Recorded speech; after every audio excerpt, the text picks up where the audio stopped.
കേരളത്തിൽ സ്വർണ്ണവിലയിൽ ഇന്ന് നേരിയ ആശ്വാസം. ഇന്ന് ഒരു പവൻ സ്വർണ്ണത്തിന് 240 രൂപ കുറഞ്ഞ് 84,640 രൂപയായി. ഗ്രാമിന് 10,575 രൂപയായി. കേരളത്തിൽ സ്വർണ്ണവില കുറഞ്ഞു. ദിവസങ്ങളായി ഉയർന്നുകൊണ്ടിരുന്ന സ്വർണം ഇന്ന് അല്പം കുറഞ്ഞത് ഉപഭോക്താക്കൾക്ക് ആശ്വാസം നൽകുന്നതാണ്.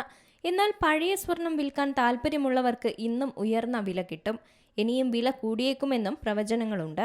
വലിയ വിലയിലെത്തിയ സാഹചര്യത്തിൽ വൻതോതിൽ വിറ്റഴിക്കൽ നടന്നതാണ് അല്പം വില കുറയാൻ കാരണം.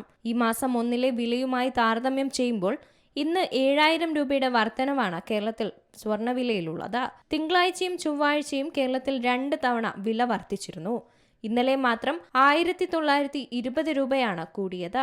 ഇതിനുശേഷമാണ് ഇന്നത്തെ വില അല്പം ആശ്വാസം നൽകുന്നത്.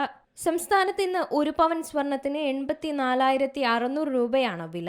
ഗ്രാമിന് 10,575 രൂപയും 18 ക്യാരറ്റ് ഗ്രാമിന് 20 രൂപ കുറഞ്ഞ് 8,700 രൂപയായി.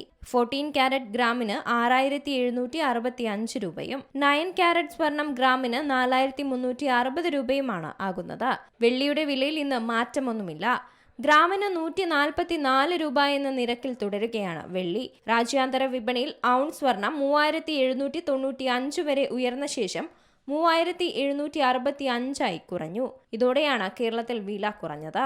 അമേരിക്കയിലും യൂറോപ്പിലും ഓഹരി വിപണി വലിയ തിരിച്ചടിയാണ് നേരിടുന്നത്. ഇതോടെ നിരവധി നിക്ഷേപകരാണ് സ്വർണത്തിലേക്ക് തിരിഞ്ഞിട്ടുള്ളത്. ഡോളർ സൂചിക താഴ്ന്നു നിൽക്കുന്നതും സ്വർണ്ണവില കൂടാൻ കാരണമാണ്. ഡോളർ സൂചിക 97.37 എന്ന നിരക്കിലാണ്. രൂപയുടെ മൂല്യം 88.71 കുറഞ്ഞിട്ടുമുണ്ട്. രാജ്യാന്തര വിപണിയിൽ സ്വർണ്ണവില കൂടുകയും രൂപ മൂല്യം ഇടുകയും ചെയ്താൽ ഇനിയും സ്വർണ്ണവില കൂടാൻ തന്നെയാണ് സാധ്യത. News desk C Malayalam news. ഏറ്റവും പുതിയ വാർത്തകളും വിശേഷങ്ങളും വിരൽത്തുമ്പിലറിയാൻ സി മലയാളം ന്യൂസ് എല്ലാ ഡിജിറ്റൽ പ്ലാറ്റ്ഫോമുകളിലും ലഭ്യം.